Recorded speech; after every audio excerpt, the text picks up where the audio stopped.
कई बार आपके साथ ऐसा जरूर हुआ होगा कि आप बहुत अच्छी प्रिपरेशन करने के बाद एग्जाम देने गए और एग्जाम में आपने बहुत सारे क्वेश्चन अटेम्प्ट भी किए, फाइनली आपको लगा कि अब तो मेरा सिलेक्शन हो ही जाएगा, लेकिन जब घर आकर चेक किया तो पता चले यार बहुत सारे क्वेश्चन तो मैंने नेगेटिव हो गए, अब तो मैं इस सिलेक्शन के दौड़ से ऑटोमेटिक ही बाहर हो गया।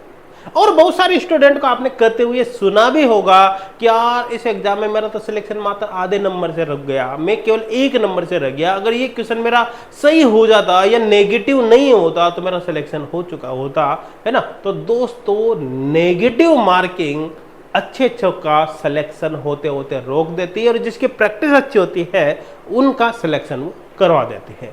इस वीडियो के अंदर काफी डिटेल में आपको 8 टिप्स यहां पर बताने वाला हूं कि नेगेटिव मार्किंग से आप फाइनली कैसे बच सकते हैं। देखो सबसे पहले तो मैं आपको बता देता हूं कि आप ऐसे क्वेश्चन को कभी भी पेपर में अटेम्प्ट मत करो जिसमें कम से कम आपको 50% कॉन्फिडेंस नहीं हो। आप तुक्काबाजी मत करो, फालतू का गेस यहां पर मत लगाओ, है ना। साथ के साथ ये बता देता हूं मैं कि यहां पर एलिमिनेशन ऑप्शन को जरूर चुनो। एलिमिनेशन ऑप्शन का मतलब क्या है भैया, कुल मिलाकर एलिमिनेट करना आप सीखो, है ना। जैसे आपने कोई भी क्वेश्चन अच्छे से पढ़ लिया, पढ़ने के बाद आप देखो उसके चारों ऑप्शन, आपको लग रहा है कि यार इन 4 में से ये ए ऑप्शन तो इसका आंसर नहीं हो सकता, आप काट दो, उसके बारे में सोचो ही मत। हो बी ऑप्शन आंसर नहीं हो सकता, काट दो, उसके बारे में मत सोचो। वो आपको लगा कि डी भी नहीं हो सकता तो डी को भी काट दो, हाँ। तो भैया फिर क्या है, सी आपको अगर पता नहीं है तभी सी आंसर होगा क्योंकि 3 ऑप्शन आपने काट दिए। हो सकता है कि आप ए और सी ऑप्शन को काट दो पहले, अब बचे कौन सा, अब बी और डी बचा, तो पहले 4 ऑप्शन के बारे में आप सोच रहे हो, अब केवल 2 के बारे में सोचोगे तो सही होने के चांस क्या होंगे, बढ़ जाएंगे। आई थिंक क्लियर हो गया होगा, है ना। साथ के साथ ही यहाँ पर मैं आपको बता देता हूँ कि अगर फिजिकल केमिस्ट्री की बात करें तो देखो उसमें क्या होता है कि न्यूमेरिकल्स वगैरह आते हैं।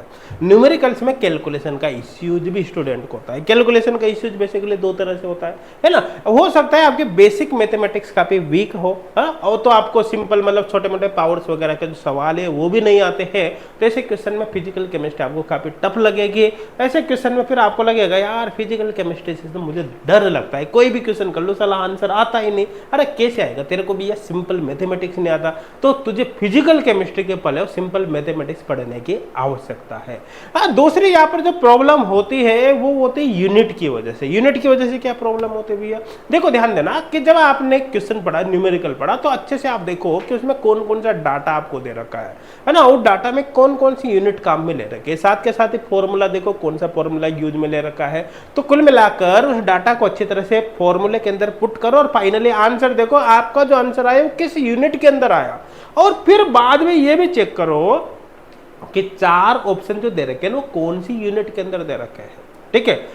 जैसे मान लो कि हो सकता है आपका आंसर किलो जूल में आया, लेकिन जो ऑप्शन दे रखे वो जूल में दे रखे हैं, तो भैया पहले यूनिट को कन्वर्ट करो उसके बाद आप मैच करना। तो कुल मिलाकर यूनिट कन्वर्जन भी आपको अच्छे से आना चाहिए, नहीं आता है तो फिजिकल केमिस्ट्री के न्यूमेरिकल में आपके प्रॉब्लम होनी ही होनी है ना। अब यहाँ पर इन चीजों की बात हो गई, साथ के साथ ये आपका जो एग्जाम होता है तो 2 तरह के सिनेरियो यहाँ पर बनते हैं। एक तो ऐसा हो सकता है आपका ऑनलाइन कंप्यूटर बेस्ड एग्जाम हो, है ना।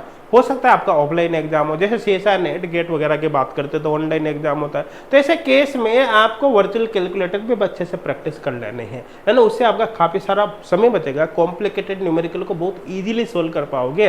अच्छा, वर्चुअल कैलकुलेटर कैसे यूज करना है इसका डिटेल वीडियो का लिंक डिस्क्रिप्शन में मिल जाएगा, आप बाद में देख लेना, ठीक है।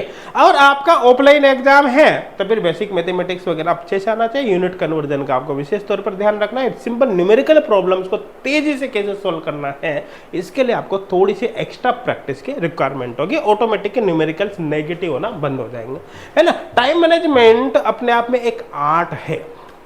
अगर आपने कोई भी एग्जाम में टाइम मैनेज ढंग से नहीं किया तो सिलेक्शन से भाग, ठीक है ना। बहुत से स्टूडेंट को आपने कहता हुआ सुना होगा कि यार एग्जाम में मेरा तो समय कम पड़ गया था, 3 घंटे का टाइम था, मैं पेपर के अंदर 100 क्वेश्चन थे, मैं तो 75 तक ही पहुंचा, पीछे का 25 क्वेश्चन तो मैं देख ही नहीं पाया, है ना। और घर पर आकर जब चेक किया तो पता चला यार पीछे के 10 क्वेश्चन तो ऐसे ही मैं देखकर टिक कर सकता था, सारे इजी क्वेश्चन तो साले बाद में आ गए, है ना। क्या आपको लगता है ऐसे स्टूडेंट का सिलेक्शन होगा? बेटा ऐसे स्टूडेंट का कभी भी सिलेक्शन नहीं होता है, चाहे वो 1 बार एग्जाम दे ले चाहे 5 बार दे ले, है ना, उसका कभी भी सिलेक्शन नहीं होता, है ना। तो फिर इसका फाइनल उपाय क्या है? इसका फाइनल उपाय है टाइम मैनेजमेंट। टाइम मैनेजमेंट कैसे करोगे? आप जब भी एग्जाम दोगे, चाहे वो फाइनल एग्जाम हो या फिर चाहे फिर वो उसका आप मॉक टेस्ट अटेम्प्ट कर रहे हो, ऑनलाइन टेस्ट अटेम्प्ट कर रहे हो, है ना, ये स्ट्रेटजी आपको फॉलो करनी है कि आपको एग्जाम टाइम को 2 पार्ट के अंदर डिवाइड कर लेना है, 2 राउंड बना लेना है। जैसे 3 घंटे का पेपर है तो आपने एज्यूम किया कि पहले 2 घंटे के अंदर मैं एक बार पूरा पेपर देखूंगा, जितने भी इजी क्वेश्चन है जो मुझे तुरंत आ रहे हैं उन सबको मैं अटेम्प्ट करूंगा, ठीक है।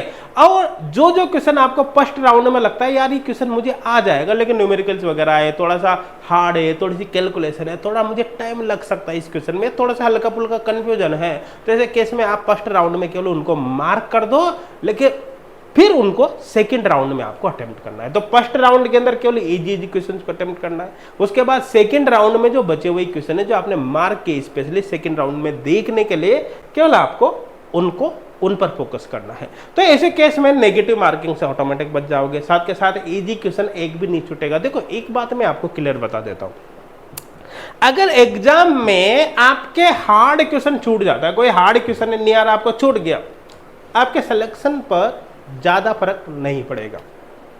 रीजन क्या है, हार्ड क्वेश्चन मैक्सिमम स्टूडेंट छोड़ देते हैं, उनको भी नहीं आ रहा, आपको नहीं आ रहा, उनको भी नहीं आ रहा, लेकिन अगर कोई क्वेश्चन आपने इजी क्वेश्चन छोड़ दिया, चाहे वो टाइम मैनेजमेंट की वजह से हो, चाहे किसी भी वजह से हो, तो भी आप सिलेक्शन के दौड़ में काफी पीछे हो जाओगे। रीजन क्या है, क्योंकि इजी क्वेश्चंस को मैक्सिमम स्टूडेंट अटेम्प्ट करते हैं, लेकिन आपने क्या किया, उस क्वेश्चन को छोड़ दिया, फिर आप उम्मीद करोगे कि मेरा सिलेक्शन हो जाएगा, नहीं होगा, नहीं होगा, है ना।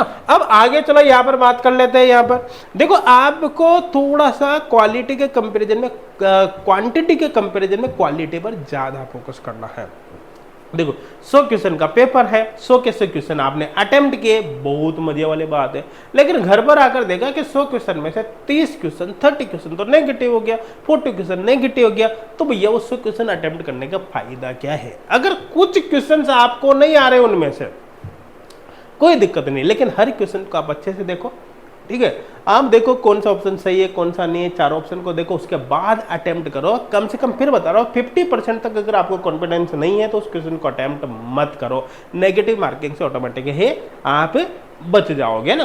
तो यहाँ पर अब सपोज करो आपको लग रहा है सर मुझे तो कुछ ही नहीं आ रहा था पूरे पेपर में, तो बेटा तूने तैयारी करी ही नहीं ना, तेरा तो सिलेक्शन ऐसे भी नहीं हो और नहीं हो, जब भी क्या फर्क पड़ेगा, तूने तो तैयारी नहीं करता तो पेपर देने गया है, ठीक है ना। साथ के साथ ही तुक्का लगाने से बिल्कुल आपको बचना है ना, जब तक 50% कॉन्फिडेंस नहीं आ जाए तब तक आपको क्वेश्चन को अटेम्प्ट नहीं करना। अच्छा तुक्का भी लगा सकते हो, कहाँ लगा सकते हो, कुछ एग्जाम ऐसे होते हैं जिनमें नेगेटिव मार्किंग नहीं होती, तो ऐसे केस में आप तुक्का भी लगाओ ना भैया। आपका एग्जाम में 100 क्वेश्चन है, चाहे 150 क्वेश्चन है, आ रहा हो तो करो, नहीं आ रहा हो तो तुक्का लगा के भर दो, लेकिन आपको छोड़ के फिर नहीं आना। कब, जब नेगेटिव मार्किंग नहीं हो, है ना। आई थिंक क्लियर हो गया होगा।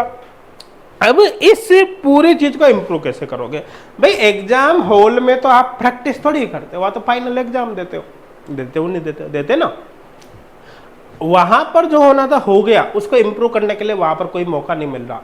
तो ये जो एग्जाम में आपको करना था, जो मैंने अभी तक बात करी, ये प्रैक्टिस आपको शुरू से करनी है। जब आप प्रिपरेशन करोगे तभी से आप अच्छे से देखो, अच्छे से मॉक टेस्ट अटेम्प्ट करो। मान लो आपका जो मॉक टेस्ट या कोई भी ऑनलाइन टेस्ट आप दे रहे हो, है ना, तो उसमें मान लो 1 घंटे का टाइम है तो ऑटोमेटिक उसको 40 मिनट 20 मिनट में डिवाइड कर लो। पहले 40 मिनट में पूरा टेस्ट आप अटेम्प्ट करोगे, जो क्वेश्चन नहीं आ रहा उसको सेकेंड राउंड में अटेम्प्ट करोगे। ये हैबिट आपको शुरू से ही अप्लाई करनी है ना, तो आपके बेनिफिट ऑटोमेटिकली यहां पर हो जाएगा। जो जो क्वेश्चन आप नेगेटिव करते हो, जिस टाइप के क्वेश्चन में नेगेटिव होता है उस टाइप के क्वेश्चंस को आप अच्छे से प्रैक्टिस करो, उनसे रिलेटेड कॉन्सेप्ट को आपको दोबारा देखने की कोशिश करो, है ना। जिन टाइप के क्वेश्चन को आप अटेम्प्ट ही नहीं कर पाते हैं उन टॉपिक्स को दोबारा रिविजन करने की आवश्यकता आपको होगी, और साथ के साथ अच्छे से पढ़ने की आवश्यकता होगी। आई थिंक क्लियर हो गया होगा। अब साथ के साथ ही क्या है कि नेगेटिव मार्किंग कितनी है आपके पेपर में, उस बात का ध्यान रखो। देखो अगर मान लो आपके पेपर में 1/4 नेगेटिव, जैसे 25%, तो आप थोड़ी सी ज्यादा रिस्क ले सकते हो, है ना। आपके पेपर में सपोज करो 2/3 नेगेटिव आ गया, भैया थोड़ी कम रिस्क लो। क्यों? क्योंकि नेगेटिव एक भी क्वेश्चन नेगेटिव होगा तो आपका बहुत सारा नंबर का जाएगा, लेकिन नेगेटिव मार्किंग है ही नहीं, फिर क्या करोगे, अरे खूब भर के रिस्क लो, जो क्वेश्चन नहीं आ रहा उसको भी अटेम्प्ट करो, लेकिन कब, जब नेगेटिव मार्किंग है ही नहीं। तो इस चीज का आपको विशेष तौर पर ध्यान जरूर रखना है। कोई भी ट्रिकी क्वेश्चंस वगैरह हो, ठीक है। तब क्वेश्चन हो, कंफ्यूजन वाला क्वेश्चन है तो उसको तुरंत देखकर कभी भी सॉल्व नहीं करना। कई बार आपको ऐसा लगता है होगा एग्जाम में कि आपने क्वेश्चन देखा तुरंत टिक कर दिया। स्टूडेंट, कुछ स्टूडेंट ऐसे होते हैं कि तुरंत क्वेश्चन पढ़ा, लगा कि ए आंसर होगा, बी सी डी ऑप्शन ही नहीं देगा, पता चला उसके आंसर ए बी सी तीनों ही थे और चौथा दे रखा था all of these. All of these देखा ही नहीं, कब देखा? घर पर आकर। तो कुल मिलाकर अच्छे से आप हर चीज को जरूर देखो। आई थिंक क्लियर हो गया होगा, है ना। तो किसी भी क्वेश्चन में अगर आपको किसी भी प्रकार का डाउट है, 50% तक कॉन्फिडेंस नहीं है, डाउटफुल क्वेश्चंस है, तो आप उनको इग्नोर कर दो, है ना, उनको अटेम्प्ट करने की कोशिश ना करो। तो मुझे उम्मीद है सारी चीज़ें आपके यहाँ पर समझ में आ गई होगी, नेगेटिव मार्किंग से आपको कैसे बचना है।